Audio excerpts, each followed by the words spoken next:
What's good, African family? Welcome back to the African Wahala. So we have a quick reaction video about the Igbos created one Nigeria, according to Mr. Zee.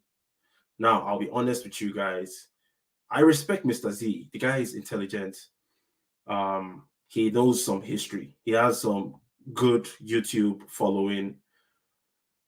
But at the same time, when you think about it, the rest of the world, for the most part, are figuring out how to improve their conditions, how to build solid infrastructure, high-speed rail, high-speed intra-city rails that would reduce travel time. People are building all types of technology that would improve clean water supply, electricity supply. But here we are in 2023, still talking about, oh, your tribe is messed up. Oh, your other tribe is messed up. Oh, you guys are the reason why we're this. You guys pointing fingers when the real people we're supposed to be pointing fingers at are the politicians. It's crazy. And then you also think about it. You have kids from different parts of the world already dipping their hands in technology that would improve their countries. Just look at what we're still doing, bro. And this is not a lie.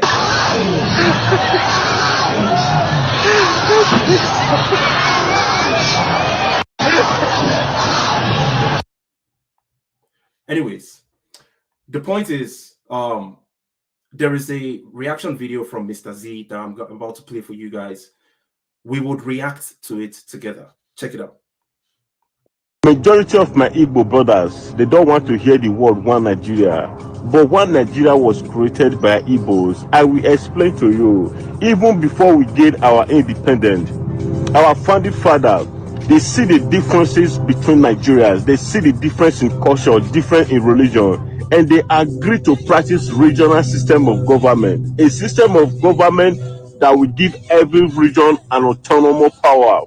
But that was being opposed by Nnamdi Azikiwe. Before the eve of Nigeria independence, he went to London to complain to our colonial master that he wants one Nigeria, but the Westerner and the Northerner don't want that to be.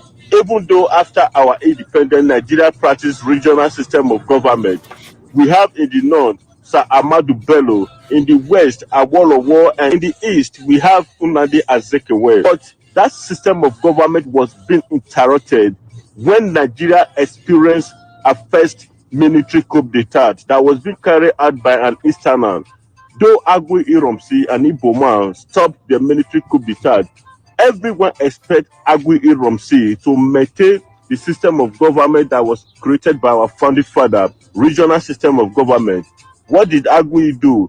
Agui Iromsi destroy and abolish regional system of government, create stratocracy, a system of government by the military, and make himself the head of state. Making himself the head of state, Nigeria technically become a federal system of government, whereby regional system of government were reduced to the barest minimum. Okay, listen. I like this man, Mr. Zee. Okay, he obviously knows some history. And for those of you guys that do not know about that aspect of Nigerian history, you can extrapolate 80% of what he's saying and you'll be educated about it.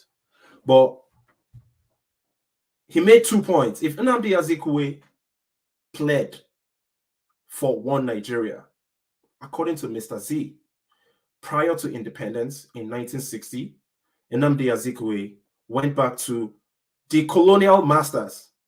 They are terrorists, but you know what I'm saying? They call them colonial masters. He went back to the colonial masters and told them that he would prefer a one Nigeria as opposed to a regional system of running the country. If one individual, Nnamdi Azikiwe, just because he is Igbo, he was Igbo, was responsible for that, does that mean that all Igbo people agreed to his decision? Does that mean that all Igbo people have to be blamed for one Igbo person's behavior? If Nnamdi Azikiwe did what he had to do to maintain a one Nigeria, like Mr. Zee claimed, you're not in any position to blame all Igbo people for that one action. Secondly, Agonye Ironsi, the first military dictator after the first military coup in January 1966. Agonye Ironsi was also Igbo. He got into power. He changed the system into a unitary system of government as opposed to federal system of government. If you want to blame Agonye Ironsi for that action, you're only going to be logical if you blame him and him alone, or those that surround him, his advisors, people that he entrusts. There are millions of Igbo people that completely disagree with that ideology, and it's going to be foolish for anybody to blame all Igbo people for the actions of Nnamdi Azikiwe and Agonye Ironsi. Let's keep watching. And the federal system of government will oversee the nation. What Agonye Ironsi did threw the nation into chaos, and that does not go down well with a lot of people. And we have people like Isaac Adakaboro, who on several occasions pleaded with Agonye Ironsi, sent letters, protest, and even sent delegates pleading with him we need to return to regional system of government, and also pointing out that Niger Delta being the only source of income of the nation, and yet the people are living in abject poverty. Regional system of government will help abolish the poverty in his region. But Agonye Ironsi refused to listen to anyone because he wanted the power all to himself. One Nigeria was created. By who? By an Igbo man. Then, so if you look at the way this guy predicated the statement, he was leading up to somewhere. And where he was leading towards was the last statement he just made before I paused it. He said, and one Nigeria was created by one person. And guess where the person was from? He was an Igbo man. So why do you have to blame all Igbo people for what one Igbo person did? This is like me saying, all Nigerians are scammers. They are internet fraudsters. How would you feel? Just because we had a few couple of thousands of popular fraudsters. Let's be honest, we have tons of fraudsters in Nigeria. Okay? But that don't mean that everybody in Nigeria is a fraudster, from an internet fraudster.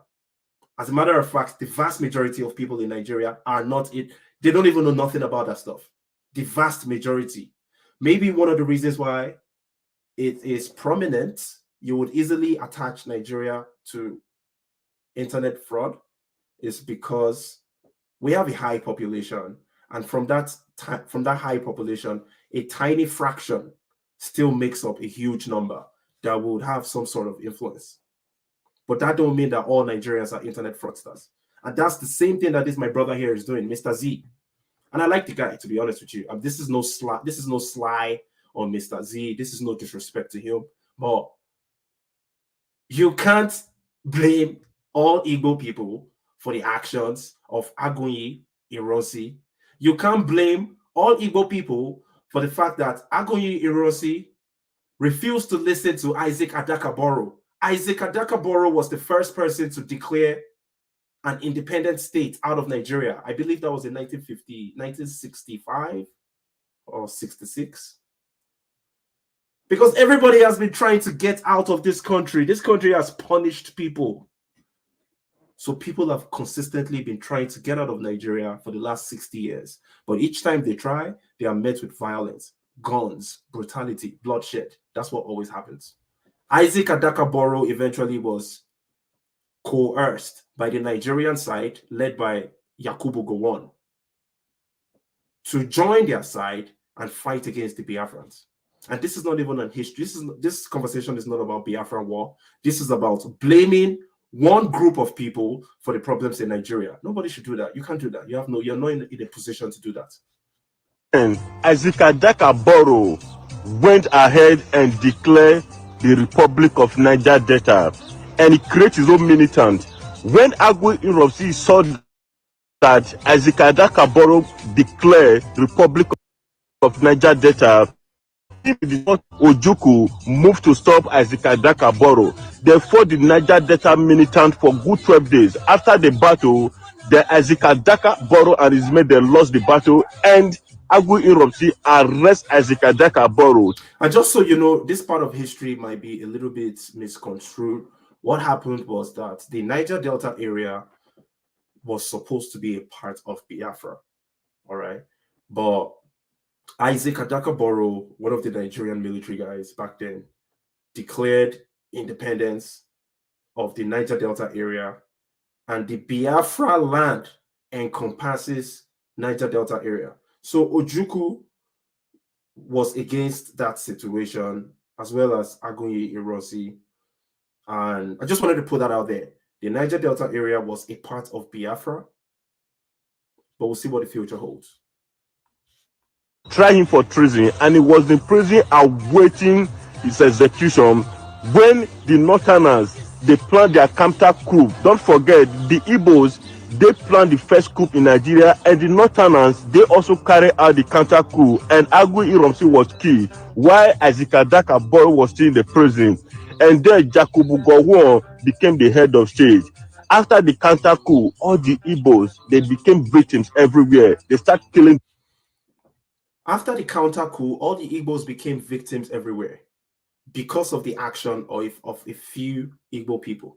How does that make any sense? How is that not painting an entire group with the same brush?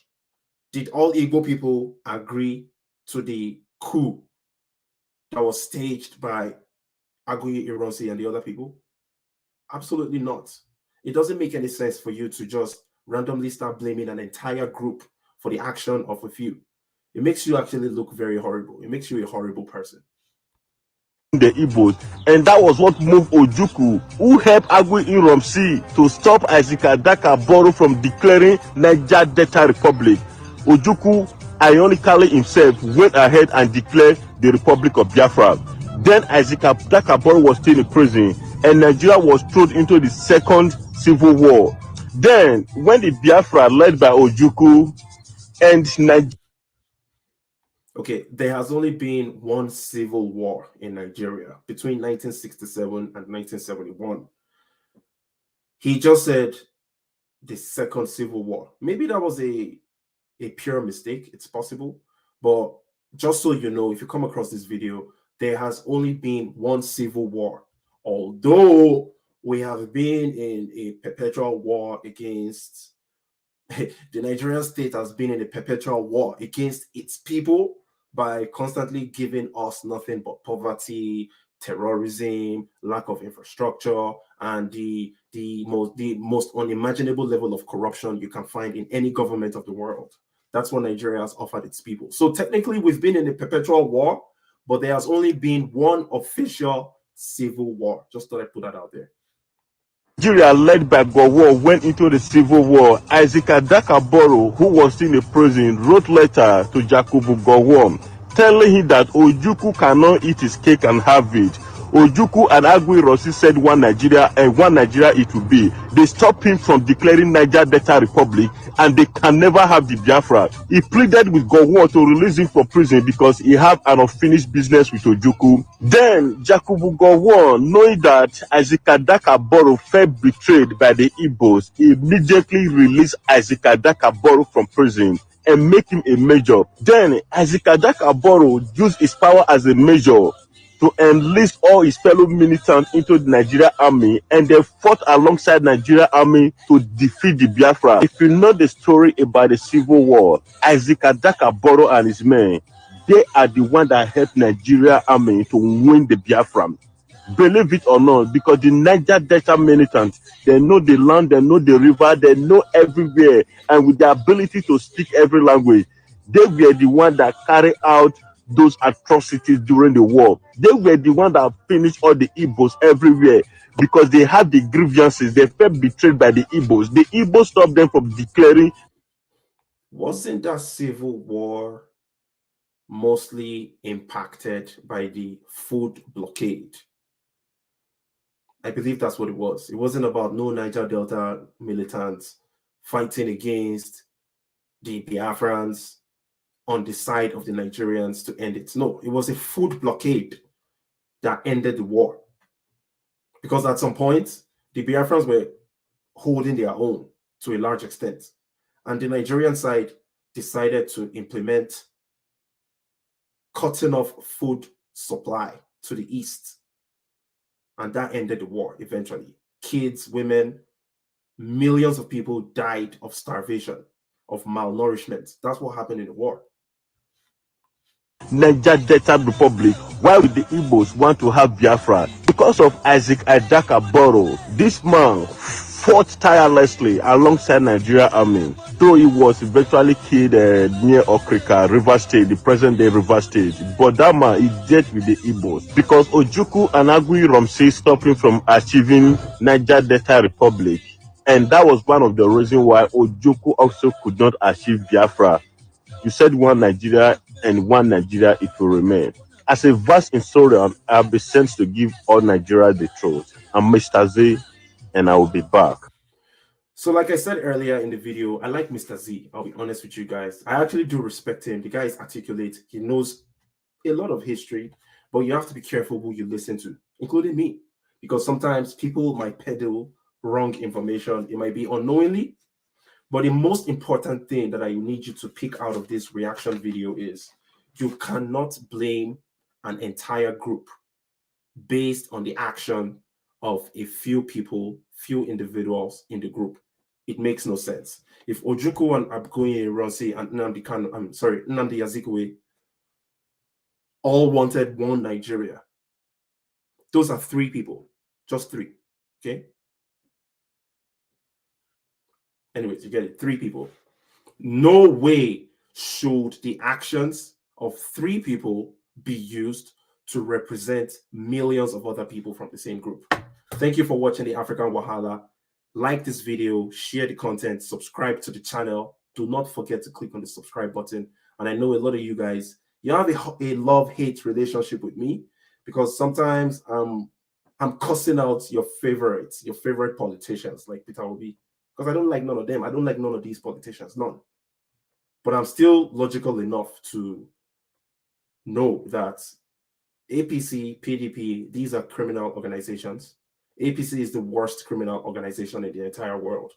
And just because I know that fact does not mean that I can't see through the BS going on with the other movements that are going on. But